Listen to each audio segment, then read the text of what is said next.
सभी भक्तों को जय श्री राम। क्या आप जानते हैं कि दुर्वासा ऋषि कौन थे? सभी जानते होंगे, क्योंकि उनके तपोबल, उनकी तपस्या, उनके असीम ज्ञान और उनके क्रोध के आगे किसकी चलती थी। उन्होंने कई बार देवताओं की, भगवानों की, राजाओं की परीक्षा भी ली थी। आइए जानते हैं कि दुर्वासा ऋषि कौन थे, वह किसके अंश अवतार थे।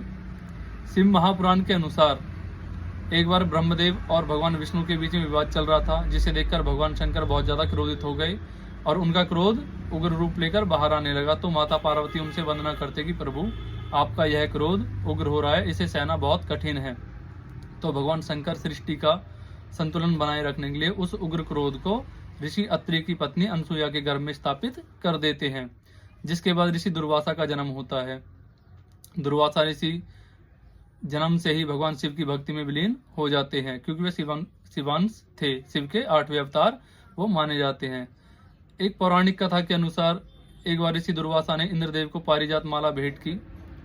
पारिजात का अर्थ है हार श्रृंगार के पुष्प, जिन्हें स्वर्ग से आया या समुद्र मंथन के दौरान प्रकट हुए वृक्षों में से एक माना जाता है।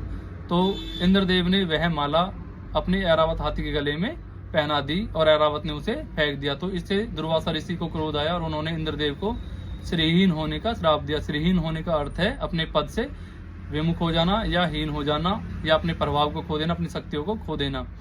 एक और पौराणिक कथा भगवान श्री राम के साथ जुड़ी हुई है। जब एक बार भगवान श्री राम और काल की बातचीत चल रही होती है, तो दुर्वासा ऋषि भगवान राम के द्वार पर आ जाते हैं और लक्ष्मण से उनसे मिलने के लिए कहते हैं कि मुझे श्री राम से भेंट करनी है।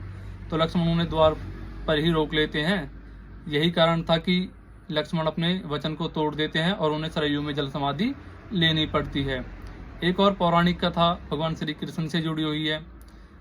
द्वापर युग में भगवान श्री कृष्ण से उन्होंने कहा कि आपको हल जोतना होगा और मेरे लिए खीर बनानी होगी। तो श्री कृष्ण भगवान ने यह उनकी शर्त हंसते हंसते स्वीकार कर ली। इसके बाद भगवान श्री कृष्ण को उन्होंने वरदान दिया।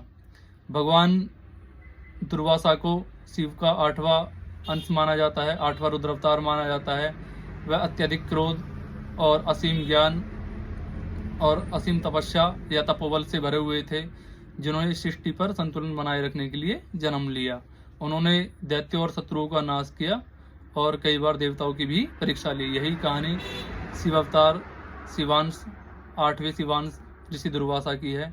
हर हर महादेव, जय श्री राम।